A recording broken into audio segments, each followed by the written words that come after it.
मुझे डेली बहुत से एसईओज़ के मैसेजेस आते हैं कि सर हमें जब कोई भी क्लाइंट मिलता है तो हमने कौन से एसईओज़ के टास्क प्रायोरिटी पे फोकस करने हैं और कौन से टास्क बाद में हमने फोकस करने हैं। इसके लिए मैंने एक डिटेल में चेकलिस्ट क्रिएट की जिसमें मैंने आपको डिटेल में बेसिक टू एडवांस लेवल तक स्ट्रैटेजीज डिस्कस की हैं और वो टूल्स डिस्कस किए हैं जो मैं खुद अपनी एजेंसी में यूज करता हूँ और मिलियंस ऑफ ट्रैफिक जनरेट कर रहा हूँ अपने क्लाइंट्स की वेबसाइट पे। ये आपके सामने स्टैट है। इसमें फर्स्ट आपका स्टेप क्या होगा कि आपने गूगल सर्च कंसोल और गूगल एनालिटिक्स अगर नहीं इंस्टॉल तो उसको इंस्टॉल कर लेना है। देन नेक्स्ट स्टेप हमारे टेक्निकल इश्यूज को क्लियर करना होता है कि टेक्निकल एसईओ के जो जितने भी एस्पेक्ट्स हैं उनको आपने परफॉर्म करना है अपने क्लाइंट की वेबसाइट पे। इसमें मैंने वो सारे एस्पेक्ट्स आपको मेंशन किए हुए हैं जैसे कि site map dot XML, report dot TXT, Google search console में आपको पेजेस में जो इश्यूज शो होते हैं वो आप उनको परफॉर्म कर सकते हैं। इसके अलावा एक मेन इशू आता है जो बहुत बार मुझे डीएम में पूछा गया है कि सर डुप्लीकेट टाइटल और डुप्लीकेट मेटा डिस्क्रिप्शन का इशू क्यों आता है और ये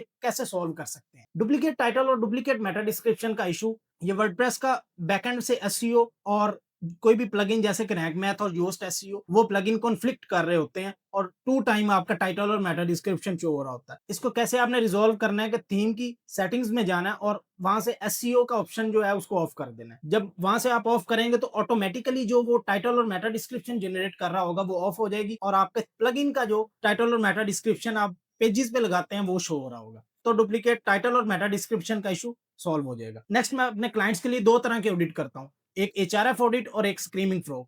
आप किसी भी टूल के साथ यूज कर सकते हो। स्क्रीमिंग फ्रॉग पेड है और एचआरएफ भी पेड है, बट आपके 10,000 पेजेस तक फ्री में ऑडिट करने की भी ऑप्शन देता है। देन कीवर्ड रिसर्च के लिए मैंने पहले से भी एक पूरी प्लेलिस्ट क्रिएट की है सैमरश की। सैमरश से भी आप कर सकते हैं और एचआरएफ पे भी कर सकते हैं। देन कीवर्ड में भी मल्टीपल स्ट्रेटेजीज हैं, keyword gap, keyword clustering, keyword mapping, keyword relevance.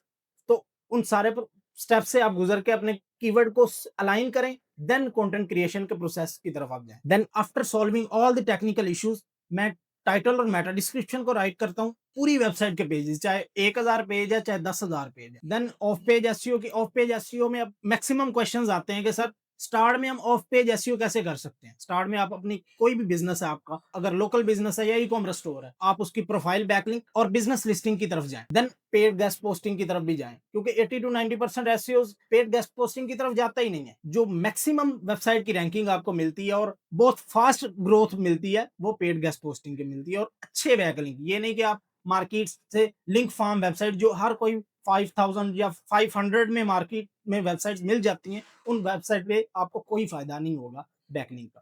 अगर आपको इस चेकलिस्ट का लिंक चाहिए तो कमेंट में राइट करो एडवांस एसईओ, तो ये चेकलिस्ट आपके डीएम में आ जाएगी। Make sure follow must be on.